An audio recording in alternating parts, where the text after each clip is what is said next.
열왕기상 하나님의 말씀은 열왕기상 2장 1절부터 4절입니다.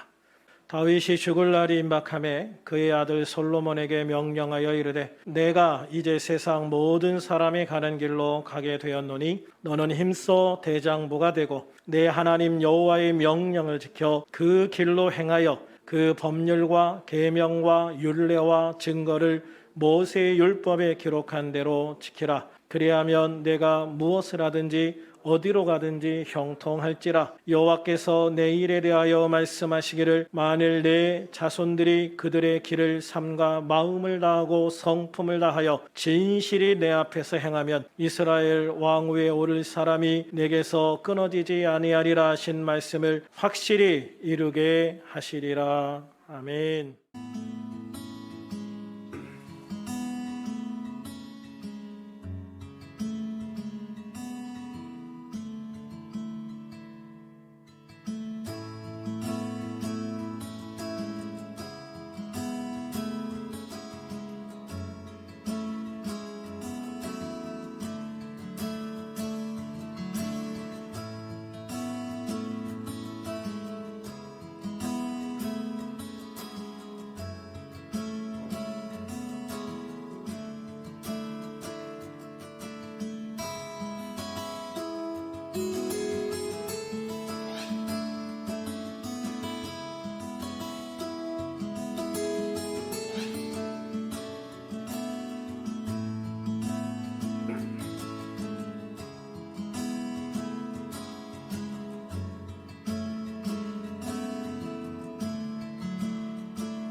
오늘은 스승의 주일을 맞아서 형통의 축복에 대한 말씀을 나누려고 합니다. 형통의 축복. 뭐가 형통인가?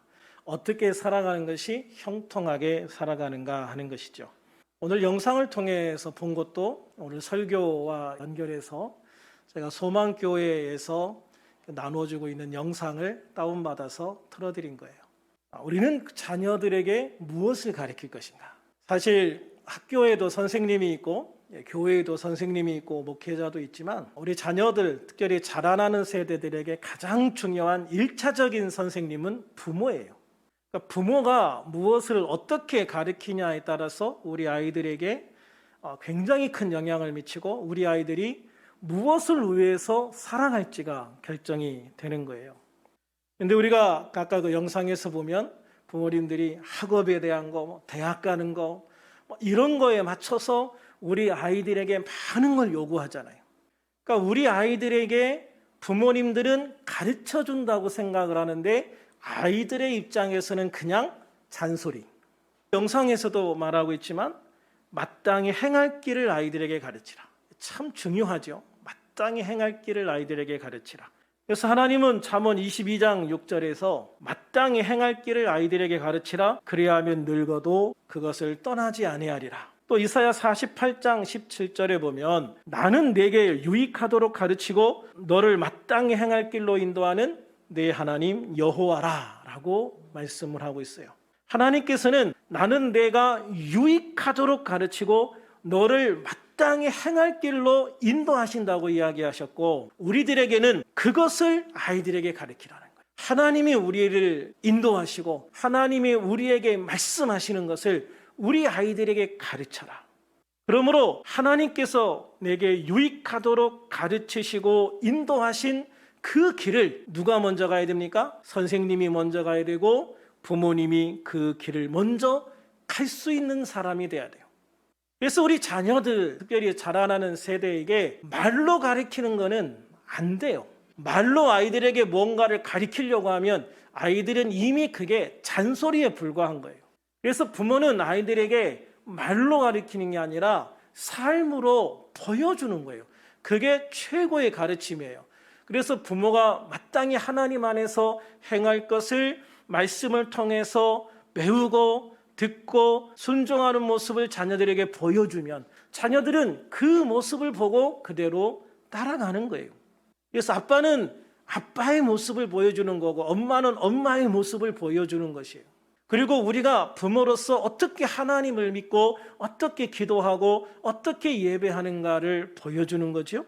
그것을 통해서 다음 세대에 아름다운 신앙이 전해지고 아름다운 주님의 은혜가 전해지게 되어지는 줄로 믿습니다. 바로 그것이 형통한 삶의 비결이다. 할렐루야. 이 형통한 삶의 비결은 다른 데 있는 게 아니라 우리가 하나님 안에서 말씀 안에서 살아가는 그 모습을 대대로 이어갈 때 그것이 정말 우리 가정에 하나님의 형통의 축복이 되는 줄로 믿습니다. 오늘 본문 1절에 보면 다윗이 죽을 날이 임박함에 그의 아들 솔로몬에게 명령하여 이르되 라고 말을 했습니다. 이 말씀을 통해서 보면 다윗이 40년간 왕으로 나라를 통치하다가 이제 죽을 날이 임박하여 솔로몬에게 왕위를 물려주었습니다.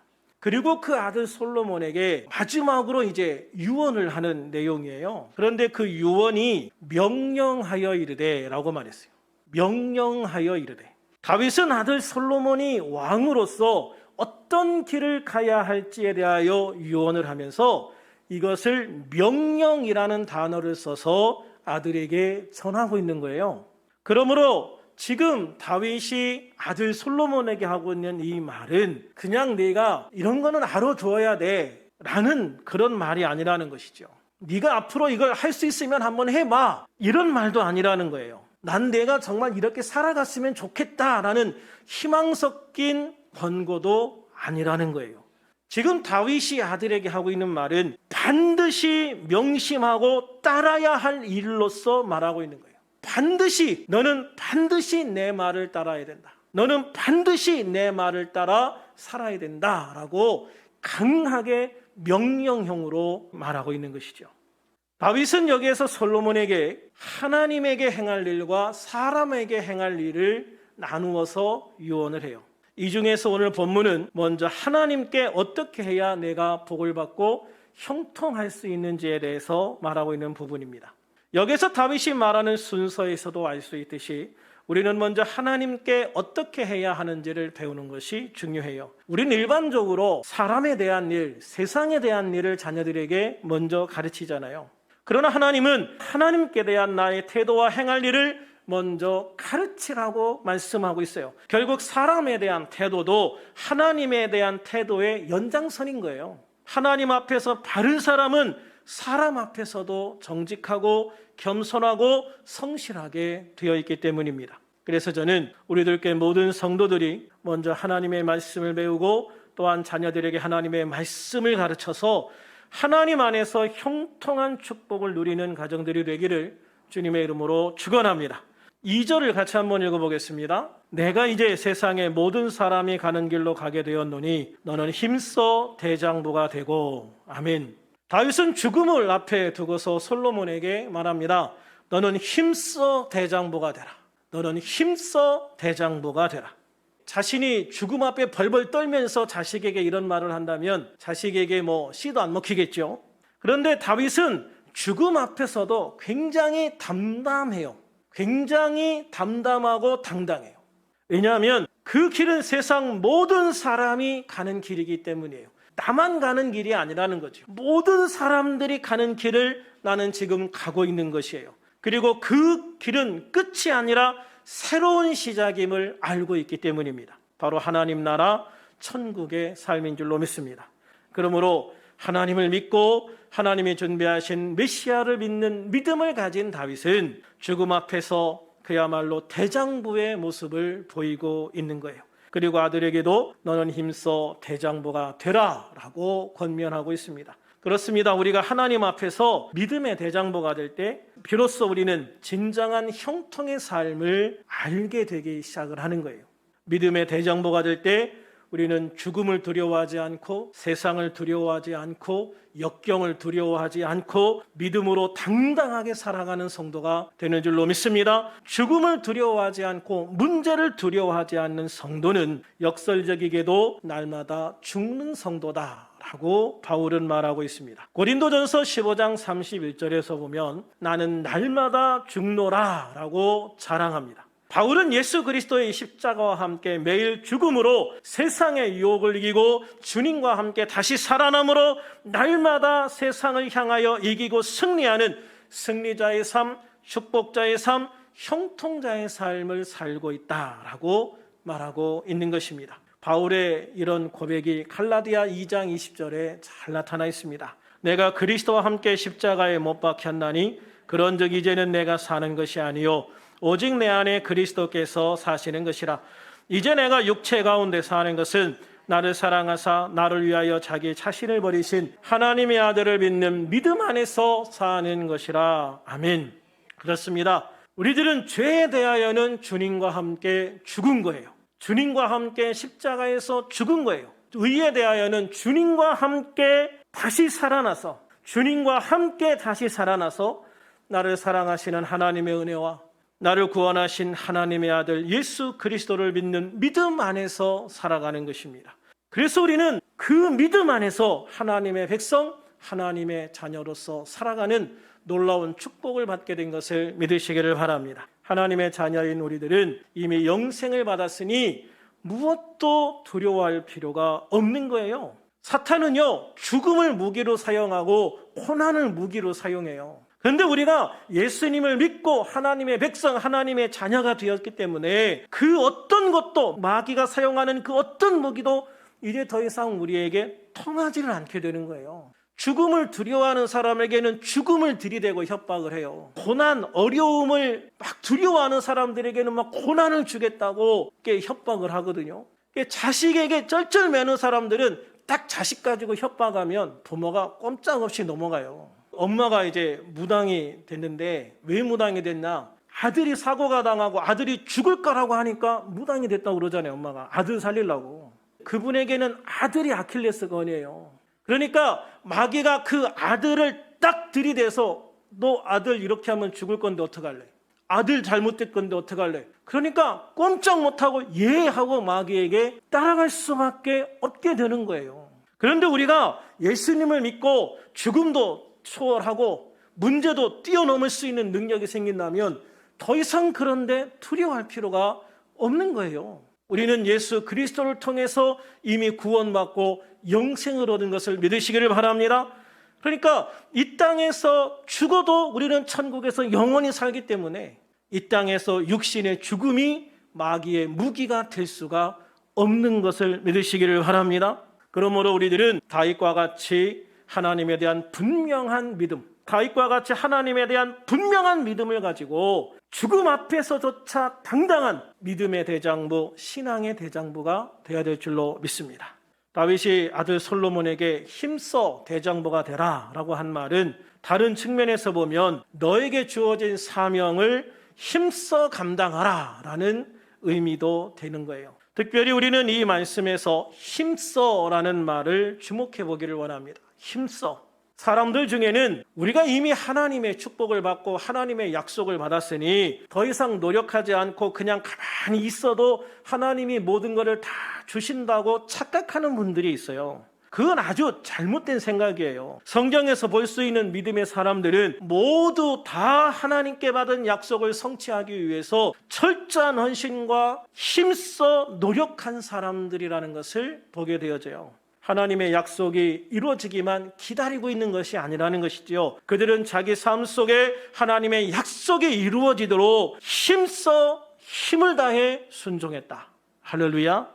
이게 가장 중요한 거예요. 그래서 하나님은 하나님의 약속을 믿고 나의 최선을 다해서 노력하는 자에게 하나님의 은혜와 능력을 더해 주는 거예요. 감나무 밑에서 감이 떨어지기를 바라면서 입을 딱 벌리고 누워있는 그런 자세를 가진 사람은 하나님의 축복을 받을 수가 없는 거예요. 하나님이 나와 함께 하심을 믿는다면, 하나님이 내게 능력을 주신다는 것을 믿는다면, 그 약속을 믿고 내가 힘써 노력할 때에 주님께서 내게 그 모든 것을 이룰 수 있는 힘과 권능과 능력을 더해 주신다는 걸 믿고 힘써 일하는 사람, 그런 사람에게 하나님이 축복해 주신다는 것을 믿으시기를 바랍니다. 가장 대표적인 예를 들자면 이스라엘 백성들이 가나안 땅을 취하는 과정을 볼 수가 있어요. 하나님은 이스라엘 백성들에게 가나안 땅 주시겠다고 분명히 약속을 하셨잖아요. 그러면 하나님께서 그 가나안 땅에 있는 7 족속을 다 몰아내시고 빈 땅을 만들고, 야, 내가 다 정리해서 빈 땅 만들어놨어, 그러니까 너희가 가서 살아, 이렇게 하시면 좋은데 하나님이 그렇게 하시지 않았어요. 하나님은 그 가나안 7 족속이 여전히 건재한 상황에서 가라는 거예요. 그런데 객관적으로 보면 이스라엘 백성들이 가서 싸워 이길 수 있는 가능성이 1%도 없어요. 이스라엘 백성들은 무기도 제대로 갖추지 않았어요. 군대 체제도 제대로 갖춰지지 않았어요. 싸울 수 있는 훈련도 되지 않은 사람들이에요. 그런데 가나안 백성들은요, 얼마나 성을 튼튼하고 높게 쌓아놓는지 몰라요. 그들은 수백 년 동안 도시국가끼리 싸우면서 얼마나 무기가 발달하고 군사가 발달해 있는지 몰라요. 그런데 노예 생활이나 하다가 또는 농사나 짓다 온 사람들이 농기구 가지고 이게 상대가 되겠습니까? 지금 말로 하면은 핵폭탄에다가 미사일에다가 대포에다가 기관총에다가 탱크에다가 장갑차에다가 완전히 갖추어진 그런 나라를 몽둥이 하나 들고 쳐들어가는 거하고 똑같은 거예요, 여러분. 그러니까 6.25 때 탱크가 없어가지고 그렇게 박살이 나지 않았습니까? 그런데 실제로 6.25 전쟁 때 북과 남의 전력차보다 훨씬 큰 게 당시 이스라엘 백성들과 가나안 백성들의 차이였어요. 상대가 안 됐어요. 그런데 믿음으로 할렐루야, 믿음으로 도전하는 거예요. 왜? 하나님이 약속하셨으니까. 객관적으로 보면 상대가 안 돼요. 그런데 하나님이 약속하셨으니까, 하나님이 가라고 하시니까 아멘 하고 간 거예요. 갔더니 어떻게 됐어요? 이기는 거예요. 그들을 쫓아내는 거예요. 그 성을 무너뜨리는 거예요. 하나님의 약속을 믿고 담대하게 나가서 처절하게 싸워서 하나님이 약속한 땅들을 차지해 나가기 시작을 했어요. 그런데 여호수아가 이제 그만 싸우자 해가지고 싸움을 멈췄거든요. 싸움이 멈춘 순간에 하나님의 약속의 땅은 거기에서 끝나는 거예요. 물론 그 이후에 유다 지파 같은 경우는 갈렙을 중심으로 해서 막 싸워가지고 유다 산지를 차지하기도 하고 합니다. 그렇습니다. 약속을 믿고 끝까지 가면 끝까지 약속을 성취할 수 있어요. 그런데 하나님의 약속을 믿고 가다가 멈춰버리면 그 순간 거기에서 멈추는 거예요. 끝나는 거예요. 우리는 이거를 진짜 진지하게 생각을 해야 돼요. 그래서 우리는 하나님 안에서 믿음을 가지고 도전할 때 멈추지 않고 끝까지 가는 우리들이 되기를 주님의 이름으로 축원합니다. 독일의 목사이자 신학자였던 보네퍼 목사님이 이런 말을 했어요. 우리가 하나님의 약속을 안다고 하면서 입으로만 신앙을 고백한다면 그것은 하나님의 복음을 값싼 은혜로 전락시키는 것이다. 말만 하고 안 하면, 하나님은 당신을 사랑하십니다, 말은 사랑한다고 하는데 행동은 전혀 사랑을 표현을 안 하네. 기독교인이 말로는 당신을 사랑합니다, 세상을 사랑합니다, 모든 사랑을 사랑합니다 그러면서 자기 이기적인 욕심만을 위해서 딱 살아가는 모습을 보면은요, 그거는 하나님의 은혜를 값싼 은혜로 전락시킨다는 거예요. 우리는 하나님 안에서 믿음을 고백하면 믿음대로 살아가는 자가 돼야 돼요. 우리가 하나님의 은혜를 고백했으면, 우리의 신앙을 고백했으면 그 고백대로, 그 믿음대로 살아갈 수 있도록 힘을 써야 되는 거예요. 그래야 하나님의 은혜가 진짜 값비싼 은혜가 되는 것이다. 할렐루야. 그래서 우리들은 말로만 하나님의 약속을 믿습니다, 하나님의 능력을 믿습니다 하고 있으면 안 되는 거예요. 말로 하나님의 약속을 믿습니다 그러면 하나님의 약속을 믿는 행동을 보여줘야 되는 거예요. 하나님의 능력을 믿습니다 그러면 하나님의 능력을 믿는 모습을 행동으로, 삶으로 보여줘야 되는 거예요. 그런데 얼마나 많은 성도들이 하나님의 은혜를 값싼 은혜로 전락시켜버리고 마는지 몰라요. 여러분, 우리는 하나님의 은혜를 절대로 값싼 은혜로 전락시키면 안 돼요. 얼마나 고귀한 하나님의 은혜입니까? 하나님의 유일하신 아들, 하나님의 독생자 예수님을 십자가에 죽게 하심으로 우리에게 주신 은혜예요. 그게 어떻게 값싼 은혜가 될 수 있어요? 세상에서 가장 귀한 것을 하나님께서 희생하셔서 우리에게 주신 세상에서 가장 고귀한 은혜예요. 그 고귀한 은혜를 값싼 은혜로 전락시키면 안 돼요. 그러므로 우리들은 모세처럼, 여호수아처럼, 다윗처럼 말씀에 의지하여, 할렐루야, 말씀에 의지하여 힘써 싸워 이기고 승리하여 쟁취하는 믿음의 대장부, 신앙의 대장부가 되어야 될 줄로 믿습니다. 그리하여 하나님이 주시는 형통의 축복을 온전히 누리는 우리들이 되기를 우리 주 예수님의 이름으로 축원합니다. 다윗의 아들 솔로몬에게 명령의 형태로 당부한 또 한 가지는 여호와 하나님의 명령을 지켜 하나님의 길로 행하라는 것입니다. 본문 3절, 네 하나님 여호와의 명령을 지켜 그 길로 행하여 그 법률과 계명과 율례와 증거를 모세의 율법에 기록한 대로 지키라. 그리하면 내가 무엇을 하든지 어디로 가든지 형통할지라. 할렐루야. 내가 무엇을 하든지 어디로 가든지 형통하리라. 내가 무엇을 하든지 어디로 가든지 형통하리라.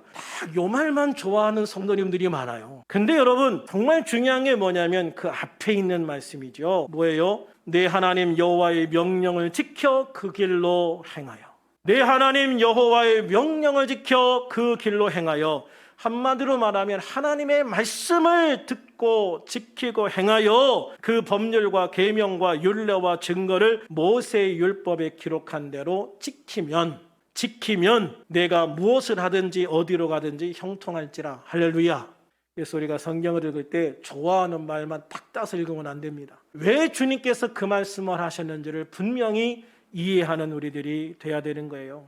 다윗은 그 마지막 삶의 과정에서 죽음을 앞두고 그 아들 솔로몬에게 정말 중요한 이야기를 지금 하고 있는 거예요. 다윗은 솔로몬에게 내가 이렇게 많은 업적을 남겼으니 기념비 하나 세워라, 이런 얘기하는 게 아니거든요.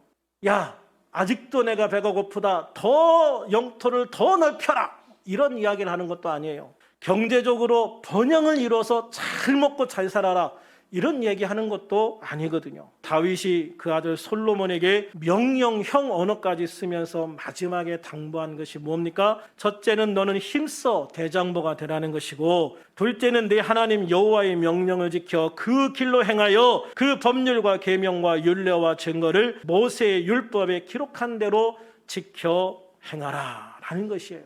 한마디로 하나님의 말씀에 순종하라. 하나님의 말씀에 순종하는 삶을 살아라. 하나님의 말씀을 지키는 삶을 살아라. 할렐루야. 다윗은 그 아들 솔로몬에게 간곡하게 그거를 이야기하고 있는 거예요. 우리는 여기에서 다윗이 여호와의 명령, 그 법률, 계명, 율례와 증거, 모세의 율법, 이 짧은 구절에서 이런 단어들을 다 사용하고 있는 모습을 통해서 볼 때 다윗이 솔로몬에게 지금 이야기하고자 하는 것이 무엇인가 분명하게 볼 수 있어요. 그것은 여호와 하나님을 믿는 신앙의 유산을 물려주려고 한다. 할렐루야.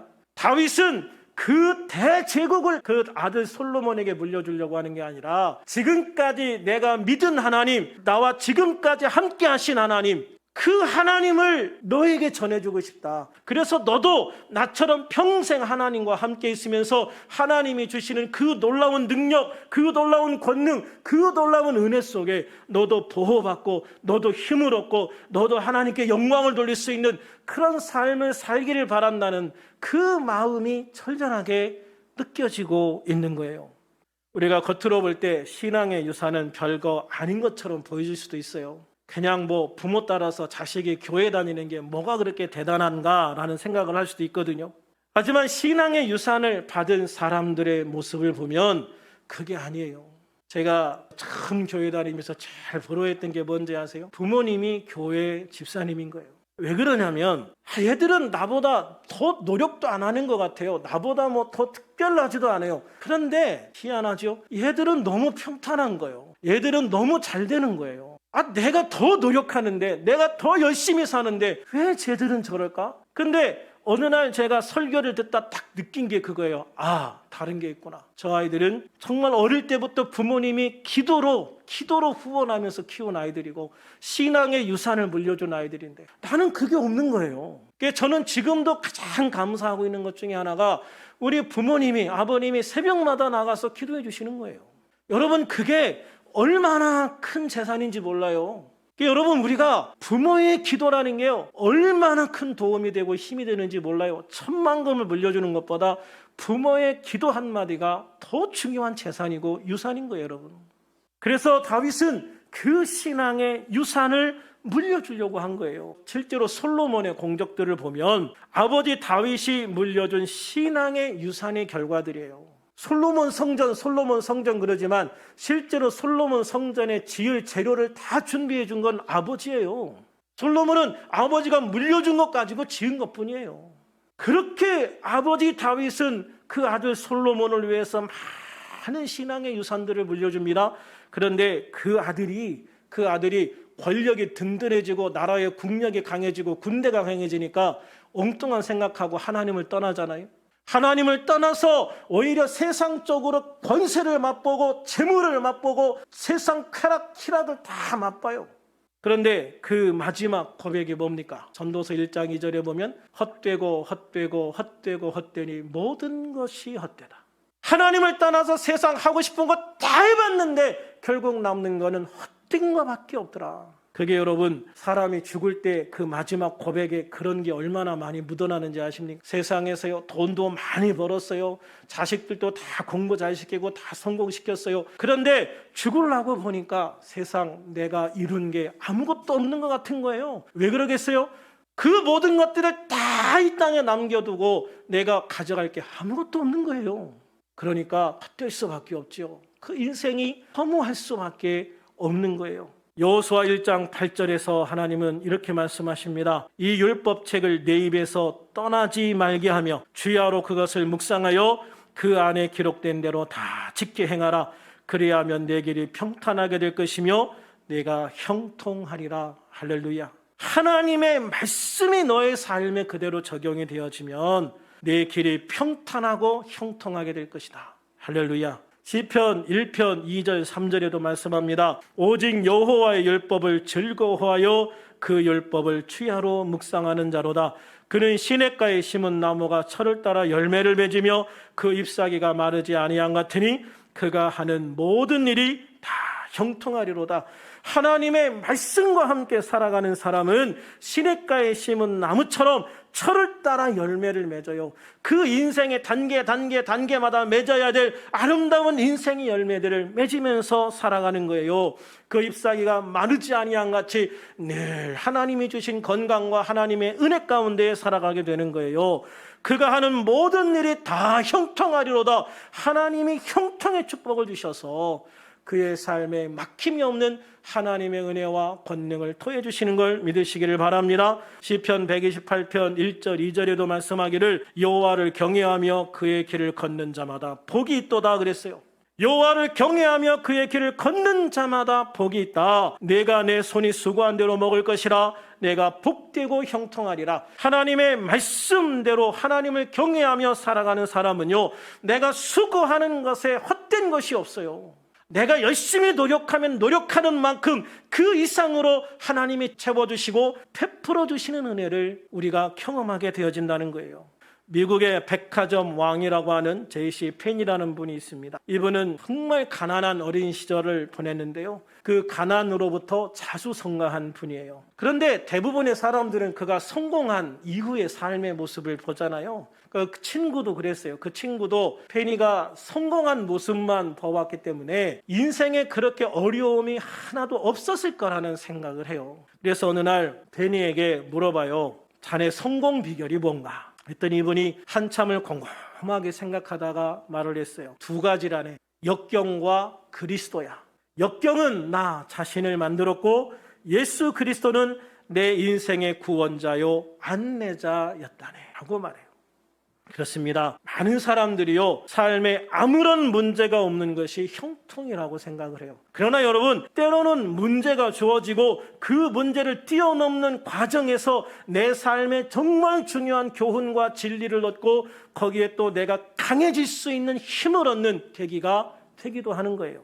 그리고 이런 어려움을 통해서 내 자신을 진지하게 돌아보는 계기가 되기도 하고 그 계기를 통해서 내 인생이 전혀 새로운 방향으로 나가기도 하는 것이죠. 그리고 무엇보다 그 삶의 모든 과정 속에서 하나님의 말씀을 믿고 의지하고 바라보고 붙드는 것이야말로 하나님의 형통의 축복을 누리는 가장 중요한 열쇠다. 할렐루야. 말씀을 믿어야 됩니다. 의지해야 됩니다. 바라봐야 됩니다. 붙들어야 됩니다. 그러면 그 말씀이 내 인생의 가장 중요한 안내자가 되어주실 거예요. 실패가 없는 안내자 역할을 해주신다는 것이죠. 그러므로 우리들 모두 믿음의 대정부가 되시기를 주님의 이름으로 축원합니다. 하나님 말씀에 순종해서 코로나로 인한 모든 어려움들을 이기고 넘어서서 주님 주신 형통함의 축복으로 충만한 우리들이 되기를 우리 주님의 이름으로 축원합니다. 축원합니다.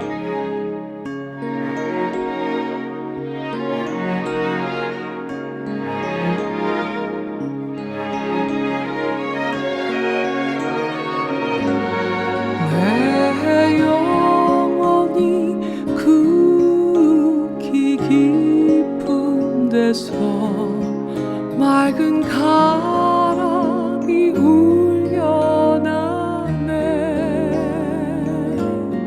하늘 곡조가 언제나 흘러나와 내 영혼을 거기 사네.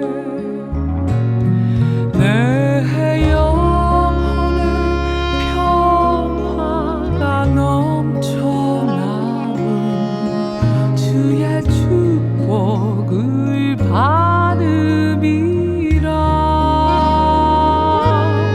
내가 주야로 주님과 함께 있어 내 영혼이 편히 쉬네.